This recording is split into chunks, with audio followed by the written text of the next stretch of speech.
সুখেরই কাজল আঁকা তোমার দু চোখ দেখেছি দূরে দাঁড়িয়ে।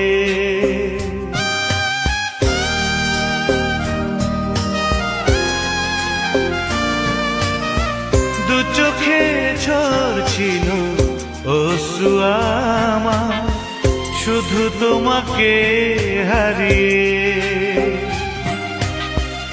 তুমি ভুলে গেছো আমি তো পারি না, মনে পড়ে বেশি আরো। কখনো ভাবিনি আমি এভাবে আমাকে তুমি এড়িয়ে যেতে পারো। বিশ্বাস করতে পারিনি, বিশ্বাস